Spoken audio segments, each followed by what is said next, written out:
समाजवादी आंदोलन में नारा लगता था, जब तक दुखी इंसान रहेगा धरती पर तूफान रहेगा। नारा लगता था, रोटी कपड़ा और मकान मांग रहा है हिंदुस्तान।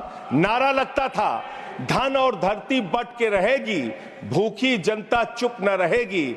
लेकिन आज भारत को इस हालत में इन्होंने पहुंचा दिया है मान्यवर, जहां पर 3% संपत्ति 50% लोगों के पास है और 5% लोगों के पास देश की 60% संपत्ति है। इसके आगे हमारा संविधान कहता है सेकुलरिज्म की बात, धर्मनिरपेक्षता, जिसका खुलेआम आप विरोध कर रहे हैं। ये एक ऐसी सरकार है, हमारे प्रधानमंत्री जी भारत के संविधान पे शपथ लेकर देश के प्रधानमंत्री बने। यहां पे बैठे हुए सांसद संविधान की शपथ लेते हैं, मंत्री संविधान की शपथ लेते हैं, लेकिन संविधान में लिखी हुई बातों को नहीं मानते। धर्मनिरपेक्षता से इनको मतलब नहीं है।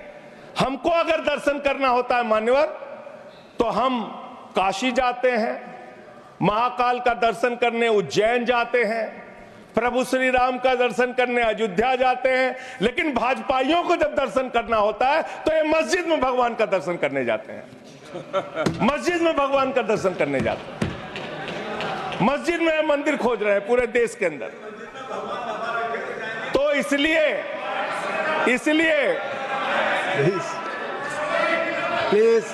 इसलिए मान्यवर, इसलिए मैं इनसे कहना चाहता हूं, घबराओ मत, सीट पर चीखना चिल्लाना शुरू कर देते हैं। जैसे ही बोलता हूं चीखना चिल्लाना शुरू। मान्यवर,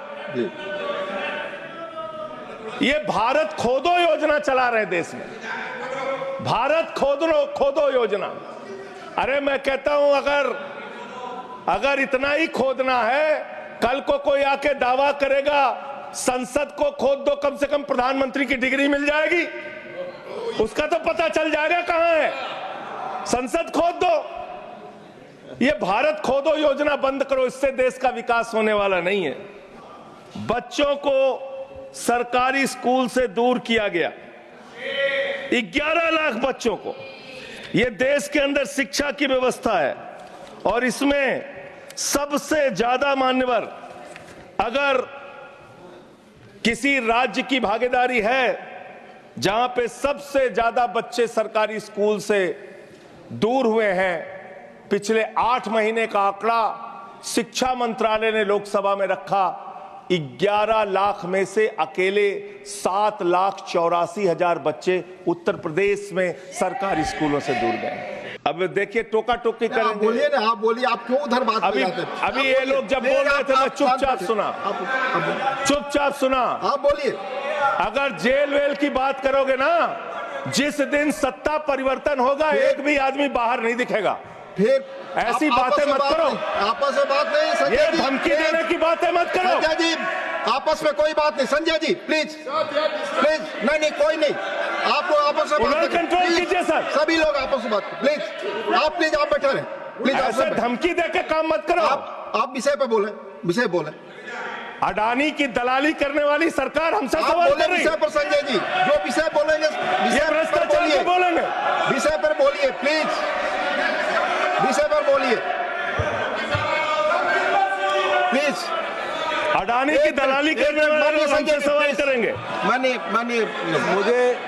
मुझे लगता है कि संजय जी अपना आपा खो गए हैं और उन्होंने अपनी शब्दावली को ध्यान में रखना चाहिए और ये जो उन्होंने वाक्य इस्तेमाल किया ये एक्सपंज होना चाहिए। प्लीज आप बोलिए। दिल्ली में प्लीज जेल 3 घंटे ईडी सीबीआई दे दो, सबको भेज दूंगा। चलो दे दो ईडी सीबीआई। आप बोलते हैं, प्रवोक करते हैं, आप इसे पर बोलिए। ये सब चीजें नहीं जाएंगी, रिकॉर्ड पे। प्लीज वो बोल रहे हैं जेल क्यों गए? आपस में बात न करें, आप बोले संविधान पर। नहीं, आप रोक रहे हैं उनको। आपस में बात न करें प्लीज। आप इस तरह टिप्पणी नहीं कर सकते माननीय सदस्यों पर, वो चीजें रिकॉर्ड में नहीं जाएंगी। इस तरह की टिप्पणी सदस्यों पर एक दूसरे पर करना, प्लीज आप विषय पर बोले। सर आप ही का चेहरा दिख रहा है सर। नहीं मेरा चेहरा नहीं, चेहरा आपका दिख रहा, आप बोलिए तो। सर आप बोलिए। ये लोग भ्रष्टाचार के खिलाफ जब बोलते हैं, भ्रष्टाचार के खिलाफ जब बोलते हैं भाजपा के लोग, तो लगता है ओसामा बिन लादेन अहिंसा पे उपदेश दे रहा है। ये भ्रष्टाचार के खिलाफ बोलेंगे। 3,02,000 करोड़ रुपए का ठेका इन लोगों ने इलेक्टोरल बॉन्ड के नाम पे लिया सर। 3,02,000 करोड़ रुपए का ठेका इन लोगों ने इलेक्टोरल बॉन्ड के नाम पे बोलिए दिया है। विषय पर प्लीज सर, विषय पर बोलिए सर, जो आप मालूम है कि विषय पर बोले गाय काटने वाली कंपनी से चंदा लेने वाले लोग मेरे ऊपर सवाल उठा रहे हैं। आपस में बात नहीं, गाय काटने वाली कंपनी से चंदा लेने वाले लोग, प्लीज ये मंत्री कहाँ चुना है? आप विषय पर बोले संजय। दिल्ली के अंदर ये चुनाव घोटाले की मैं रिपोर्ट लेके आया हूं। ये रिपोर्ट आज पूरे देश को पता होनी चाहिए। दिल्ली में जो चुनाव करा रहे हैं मान्यवर, ये घपले से जीतना चाहते हैं। शाहदरा में भारतीय जनता पार्टी के एक पदाधिकारी ने 11,008 वोट कटवाने की अर्जी दी। जनकपुरी में भारतीय जनता पार्टी के 24 कार्यकर्ताओं ने 4,874 वोट कटवाने की अर्जी दी। तुगलकाबाद में भारतीय जनता पार्टी के 15 कार्यकर्ता ने 2,435 वोट कटवाने की अर्जी दी। मानिए, आप संविधान पर क्या चुनाव के बारे में बोलना गलत है? आप बैठे प्लीज। क्या संविधान के अंतर्गत चुनाव नहीं होता सर? आप बोले सर, चुनाव के बारे में बोलना गलत है। हाँ, तो ये आप गायब। फ्री एंड फेयर इलेक्शन संविधान ने दिया है। तुगलकाबाद में सर, तुगलकाबाद में एक बूथ है, बूथ नंबर 117। वहां कुल 1337 वोट हैं। उसमें से 554 वोट कटवाने की अर्जी 2 बीजेपी के कार्यकर्ताओं ने दी।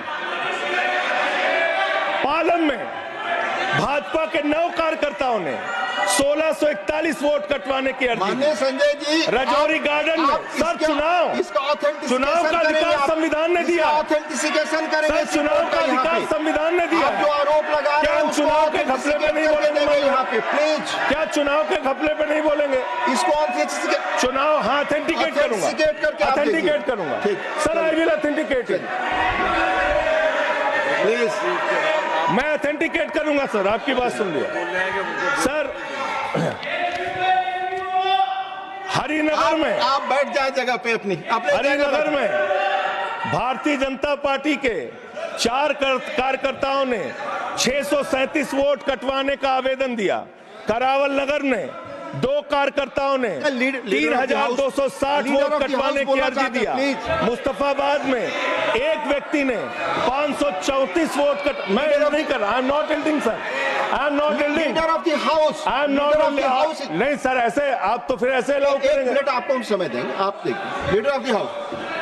नहीं, मैं एक ही बात स्पष्ट करना चाहता हूं कि जिस संविधान ने ये ताकत दी है कि वो वोटर्स लिस्ट के बारे में जो चर्चा कर रहे हैं कि उसको कटवाने का, वो प्रोविजन भी संविधान के अंतर्गत ही है। और उसमें देखने वाली बात यह है कि ये इतने दिन सत्ता पे कहीं रोहिंग्या और बांग्लादेशी के वोटों पर तो नहीं बने हुए थे। माने संजय जी, इतनी शानदार बात आज की है लीडर ऑफ द हाउस ने सर। मैं इनका नमन करता हूं। इतनी बढ़िया बात इन्होंने कह दी कि मैं इसका जवाब जरूर दूंगा। सर, इन्होंने कहा कहीं ऐसा तो नहीं जिनके नाम काटे जा रहे हैं वो रोहिंग्या हैं। हमारे उत्तर प्रदेश के भाई, हमारे पूर्वांचल के भाई, हमारे यूपी बिहार के भाई जो 40-40 साल से दिल्ली में रह रहे हैं, अपने श्रम, अपने खून पसीने से दिल्ली को बना रहे हैं, आप उनको रोहिंग्या करें।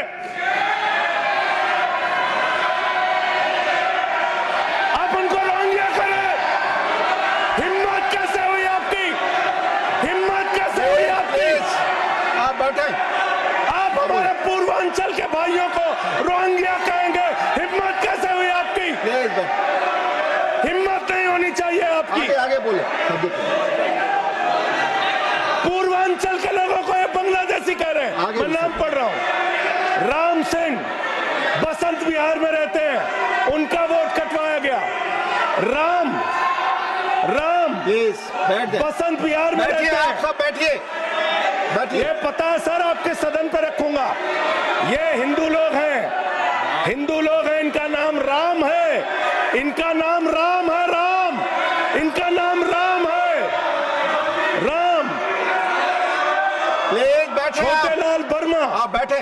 छोटेलाल वर्मा, अंबेडकर नगर, बस्ती, आरके पुरम, दिल्ली, इनका नाम कटवाया गया।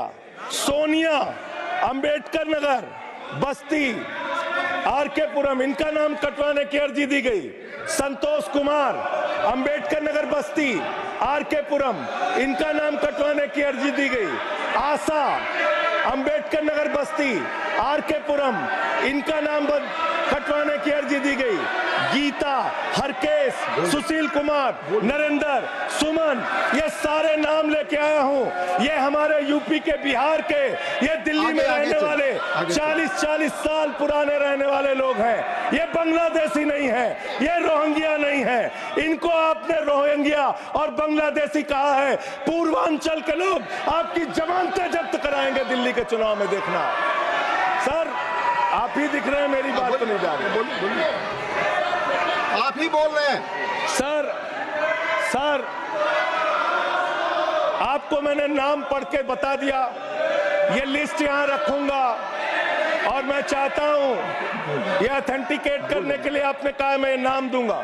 इसकी उच्च स्तरीय जांच कराइए, कैसे इन लोगों के नाम कटवाने की अर्जी दी जा रही है। यही महाराष्ट्र में घोटाला किया इन लोगों ने, यही हरियाणा के अंदर घोटाला किया इन लोगों ने। ये चुनाव घोटाले से जीतना चाहते हैं, दिल्ली में ये चाल चलेगी नहीं, याद रखना। केजरीवाल और आम आदमी पार्टी यहाँ पे बैठी है, संविधान पर बोलिए। यहाँ पे ये चाल नहीं। संविधान पे बोल रहा हूँ, संविधान, ये चुनाव ही गड़बड़ कर देंगे, इससे आगे बढ़िए। चुनाव ही गड़बड़ करेंगे तो संविधान कहां से बचेगा सर। चुनाव ही निपटाने पे लगे हुए ये लोग। सर दूसरी बात हुई दलितों के अधिकार की और बांग्लादेशी घुसपैठिया। सर पिछले 10 साल से हिंदुस्तान में किसकी सरकार है सर? क्या यहाँ पे ट्रंप की सरकार है? क्या ओबामा की सरकार है? यहाँ पे 10 साल से किसकी सरकार है? 10 साल से यहाँ पे महामानव की सरकार है। महामानव की सरकार है 10 साल से। मैं महामानव से पूछना चाहता हूं, नरेंद्र मोदी जी से पूछना चाहता हूं, अमित शाह जी से पूछना चाहता हूं, सीमा की सुरक्षा किसके जिम्मे है? अमित शाह के जिम्मे है। सीमा किससे लगती है बांग्लादेश की? त्रिपुरा से लगती है, आसाम से लगती है, बंगाल से लगती है। कोई बांग्लादेशी त्रिपुरा से, बंगाल से, आसाम से, झारखंड पार करके, यूपी पार करके, बिहार पार करके दिल्ली कैसे आ गया? आप लोग घास छील रहे थे क्या? आपकी सरकार घास छील रही थी क्या? कैसे आ गए भाई यहाँ पे बांग्लादेशी? और 10 साल में 10 बांग्लादेशी घुसपैठिया दिल्ली से भगाया हो तो उसका नाम बता दो, उसका नाम बता दो। 10 साल में 10 बांग्लादेशी घुसपैठिया दिल्ली से भगाया हो तो उसका नाम बताओ ना। राजनीति क्यों करते हो? नरेंद्र मोदी का दोस्त अडानी बांग्लादेश को बिजली सप्लाई करता है, आप इसे बिजली सप्लाई करता है। प्रधानमंत्री पर आपने भारत की बिजली चोरी करके, भारत की बिजली चोरी करके बांग्लादेशियों का घर रोशन करते हो। संविधान पर बोलिए। हमें ज्ञान बता रहे हो, प्लीज हमको ज्ञान बता रहे हो। हजारों करोड़ की बिजली चोरी करके झारखंड की बिजली। सर आप ही आ गए सर, मेरा तो नाम गायब हो जाता हूं मैं।